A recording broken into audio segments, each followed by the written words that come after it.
Alright, so I'm going to speak up because it's been raining for, it seems like a week. And the rain on this tin roof, it sounds good, but it's kind of loud. So what we got here, we got the short block all assembled, oil pan and everything on it. And we've got our heads done up, so we're going to put our heads on here now. One little tip that I want to share with you guys. If you ever build a small block Chevrolet, that'd be anything from a 265, 283, 305, 307, 327, 350, or small block 400.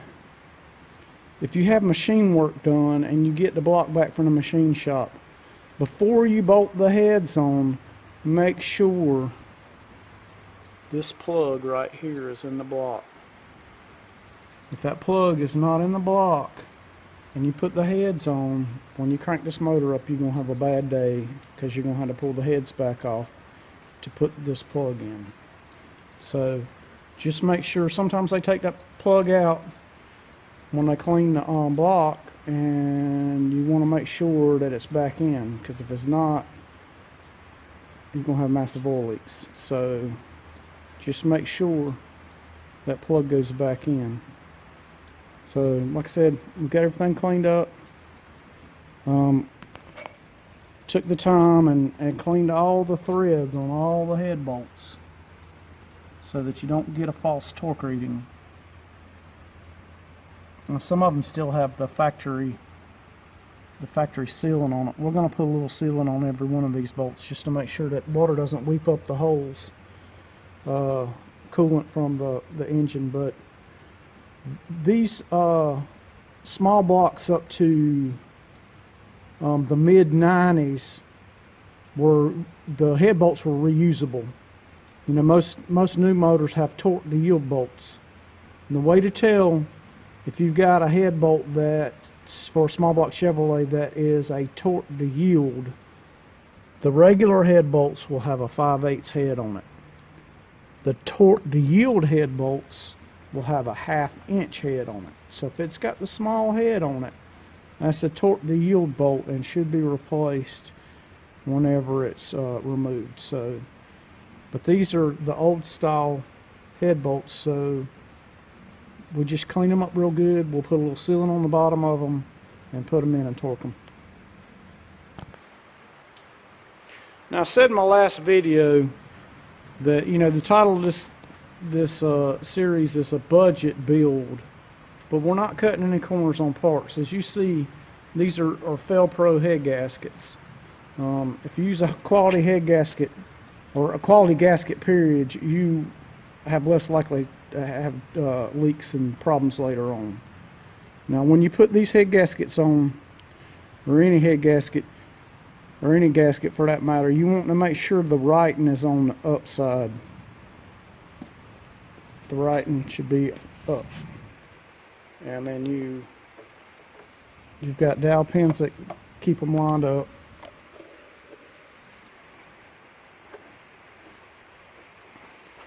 And I'm having a hard time pushing because it's, there we go.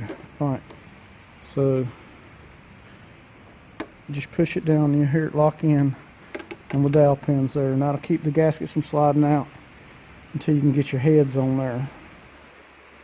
So we're going to get our heads, but as you can see, that bolt I was talking about, the gasket just barely covers it, but with the head in place, you won't be able to screw the plug in. You'll be able to see that it's missing, but you won't be able to screw it in. So just a little hint for you. Might save you a headache later on.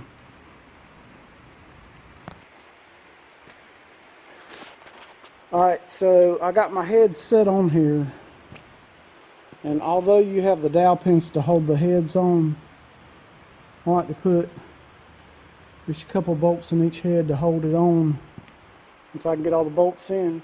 And I like to put both heads on so you don't counterbalance your engine stand and make it want to fall over on you. I've had that happen before. It's not a lot of fun. Luckily I didn't get hurt, just bruised up a little bit, but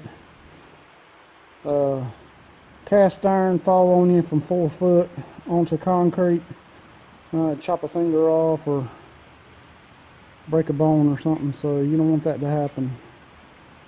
So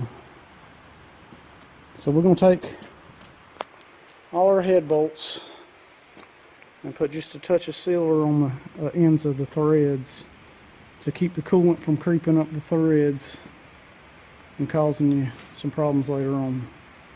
So we'll get that done. We'll take the speed wrench and run them all down, and then we'll torque them. Alright, so we've got the bolts run down.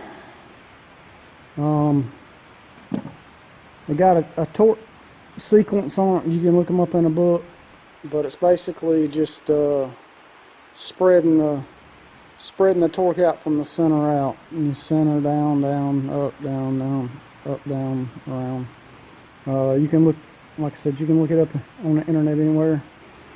I torque them to 45, 65 twice. The 45 just gets it snug. 65 is the final torque, but you do it twice just to make sure that you got them all. And that's pretty much it. So we'll do that, and then we'll get on putting the rockers on.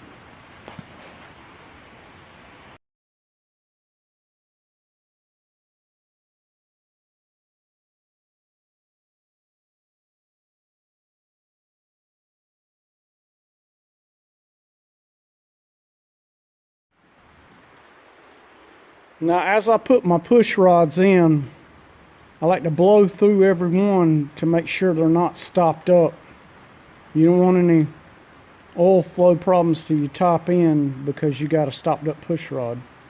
I'll also take and roll them to make sure that they're not bent. A bent push rod will cause you problems later on, probably sooner than later. Then I like to use these self-guided rollers. A lot of guys know about the performance guide plates, and what that does is it keeps your valve alignment, your valve train alignment straight with your push rod and everything.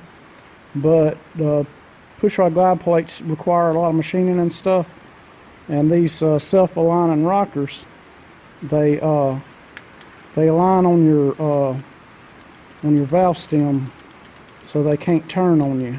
So that's good to keep that valve train in a line.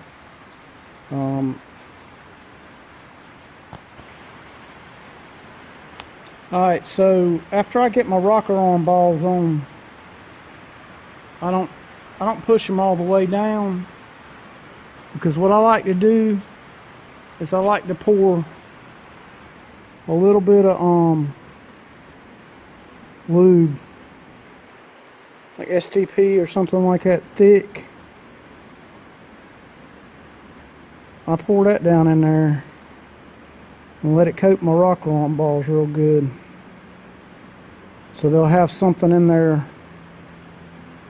on startup, so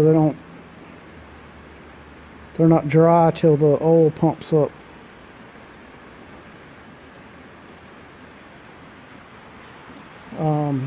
Anything you can do to help your engine out when it first cranks up,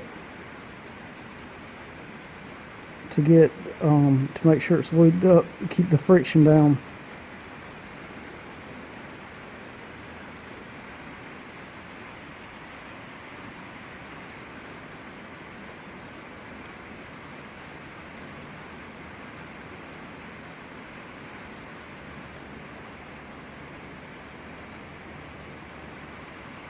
Then I'll put my nuts on and start my valve adjustment sequence. So the valve adjustment on these motors is not hard. The biggest thing you got to remember is you cannot adjust a valve with the valve open. The valves have to be totally closed. So you go by your firing order, like number one. When it's on number one, both number one top dead center, both intake and exhaust valve on number one cylinder is closed. So you'll rotate the push rod between your finger and your thumb and tighten down until you feel resistance.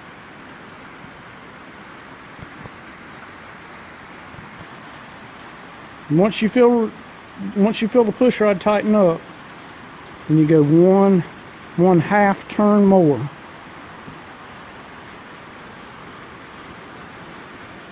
And that'll get you pretty straight for your cold. So we'll do that.